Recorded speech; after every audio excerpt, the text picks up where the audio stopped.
Mediocridade não é falta de talento, é um sistema de pensamento. A palavra mediocridade incomoda, ninguém se identifica com ela. Todo mundo acha que está acima da média, e estatisticamente isso é matematicamente impossível. A maioria está exatamente onde a maioria está, no meio, na segurança do consenso, no conforto do que todo mundo faz. Mas mediocridade não é preguiça. Não é falta de inteligência, não é ausência de sonhos, é um padrão de pensamento específico, identificável, transmissível. Um conjunto de crenças que opera silenciosamente e que produz sempre o mesmo resultado. Uma vida dentro do que era esperado, nem muito acima, nunca muito abaixo, exatamente no meio. O que torna isso perigoso não é o resultado, é a invisibilidade do processo. Porque a mente mediana não se reconhece como tal. Ela tem justificativas, tem razões, tem uma narrativa coerente para cada escolha que a mantém exatamente onde está. E hoje você vai aprender a identificar essa narrativa na sua cabeça antes de qualquer outro lugar. O primeiro padrão parece otimismo, não é? A pessoa de mentalidade mediana olha para um objetivo e pergunta: isso é possível? Se a resposta for sim, se existir alguém em algum lugar que já fez, ela se sente legitimada para querer. E então para, porque a pergunta foi respondida e a ação não precisa começar hoje. A pessoa de mentalidade extraordinária faz uma pergunta diferente.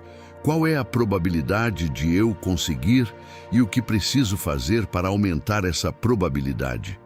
Ela não busca permissão da possibilidade, ela mapeia o caminho da probabilidade e começa a andar. A diferença prática é enorme. Um pensa em exemplos, o outro pensa em sistemas, um se inspira, o outro se movimenta, e ao final de 5 anos, a distância entre os dois não é de talento, é de perguntas. Quem faz as perguntas certas chega a lugares diferentes, sempre. A mente mediana precisa de validação antes de agir e espera por ela indefinidamente. Esse padrão mata mais projetos do que a falta de dinheiro ou de tempo jamais matou. A ideia existe, o plano existe, a vontade existe, ao menos no discurso. Mas antes de agir, a mente mediana precisa de confirmação externa, precisa que alguém diga que faz sentido, que a ideia é boa, que o momento é certo, que o risco é aceitável. E enquanto espera por essa confirmação, o mundo continua se movendo sem ela. O problema não é buscar perspectiva é útil. O problema é quando a perspectiva substitui a decisão. Quando preciso ouvir mais opiniões, se torna uma estratégia inconsciente de adiar o momento em que você é responsável pelo resultado.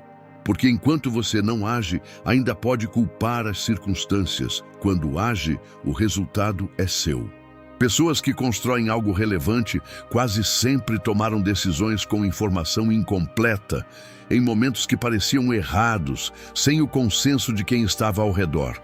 Não porque eram irresponsáveis, porque entenderam que a validação perfeita não existe e que esperar por ela é a forma mais sofisticada de desistir sem precisar admitir.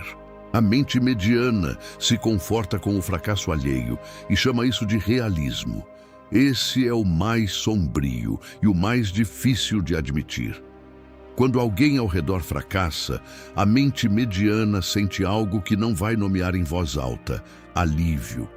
Não porque é cruel, porque o fracasso do outro confirma que o risco não valia a pena, que ficar onde estava era a escolha inteligente, que aquela pessoa foi ingênua, apressada, arrogante demais para perceber o que era óbvio. E quando alguém ao redor tem sucesso, a mente mediana tem uma lista: sorte, conexões, momento certo, família com dinheiro. Algum fator externo que explique por que aquele resultado não seria replicável por ela. Porque se o sucesso do outro fosse genuinamente possível para qualquer um, incluindo ela, então a explicação para onde está seria muito mais incômoda. Psicólogos chamam esse mecanismo de dissonância cognitiva protetora. A mente precisa que o mundo faça sentido com as escolhas que fez. E se o mundo mostrar que escolhas diferentes produzem resultados diferentes, a mente vai atacar o exemplo antes de questionar a própria escolha. Sempre. A mente mediana define seu teto pelo ambiente, não pelo potencial. Você já percebeu que suas ambições têm um tamanho muito parecido com o das pessoas ao seu redor? Isso não é coincidência. Somos animais sociais calibrados pelo grupo. O que o grupo considera normal, possível e aceitável se torna o parâmetro inconsciente para o que você acredita que pode alcançar. Se todos ao seu redor ganham uma determinada faixa de renda, seus objetivos financeiros raramente vão muito além disso. Se ninguém na sua família foi para a universidade, ir para a universidade parece excepcional, mesmo que seja um caminho comum para outros. Jim Rohn dizia que você é a média das 5 pessoas com quem passa mais tempo. Isso não é motivação, é neurociência social. Seu cérebro usa as pessoas ao redor como âncora para o que é normal, para o que é possível, para o que é seguro tentar.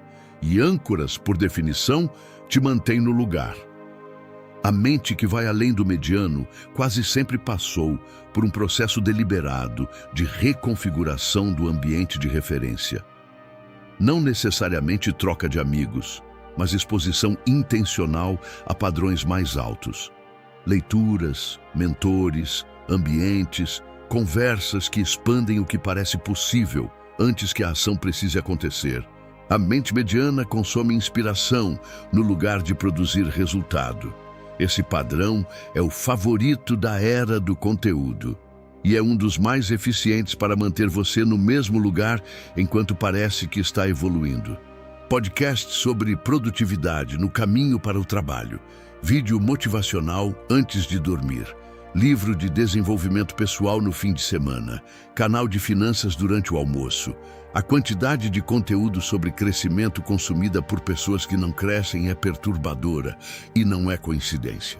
Consumir conteúdo de crescimento ativa os mesmos circuitos de recompensa que crescer de verdade. O cérebro não distingue perfeitamente entre aprender sobre fazer e fazer. E então a pessoa sente que está se desenvolvendo, sem precisar enfrentar o desconforto real do desenvolvimento, que é tentar, errar, ajustar e tentar de novo em público. Informação sem aplicação é coleção, e colecionadores de conhecimento são abundantes. O que é escasso, o que realmente separa resultados, são pessoas dispostas a agir com o conhecimento imperfeito que já têm, antes de acumular mais. Você provavelmente já sabe o suficiente para começar o que está adiando. A questão não é informação, é coragem. A mente mediana quer o resultado sem querer o processo e negocia consigo mesma até conseguir uma desculpa aceitável. O último padrão é o mais honesto e o mais difícil de ouvir, porque descreve a maioria das pessoas na maioria dos momentos, incluindo você, incluindo eu. Todo mundo quer saúde. Poucos querem malhar quando não estão com vontade, comer bem quando o ambiente não facilita, dormir cedo quando há algo mais prazeroso disponível. Todo mundo quer prosperidade. Poucos querem fazer o trabalho tedioso, repetitivo, não reconhecido que antecede qualquer resultado visível. Todo mundo quer relações profundas. Poucos querem ter as conversas difíceis que constroem profundidade real. A mente mediana resolve essa contradição com negociação interna. Hoje não dá, mas amanhã eu compenso. Essa semana foi difícil, mereci descansar. Quando as condições melhorarem, eu começo de verdade. Cada frase é razoável isoladamente. Juntas, formam uma arquitetura de adiamento que pode durar anos, décadas, sem que a pessoa precise admitir que desistiu. A diferença entre quem chega e quem fica não é motivação constante. É a disposição de agir na ausência dela, de fazer o processo mesmo quando o processo é chato, doloroso e sem aplausos. de escolher o desconforto do crescimento sobre o conforto da estagnação, repetidamente nos dias onde ninguém está olhando e onde nenhuma câmera vai registrar. Mediocridade não é destino, é hábito, e hábitos podem ser quebrados. 6 padrões. Nenhum deles é sentença. Reconhecer uma forma de pensar não significa que você está preso a ela.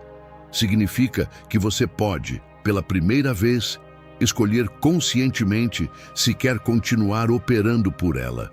Mediocridade é confortável, é segura, é socialmente aprovada e, para a maioria das pessoas, na maioria dos momentos, é uma escolha completamente válida.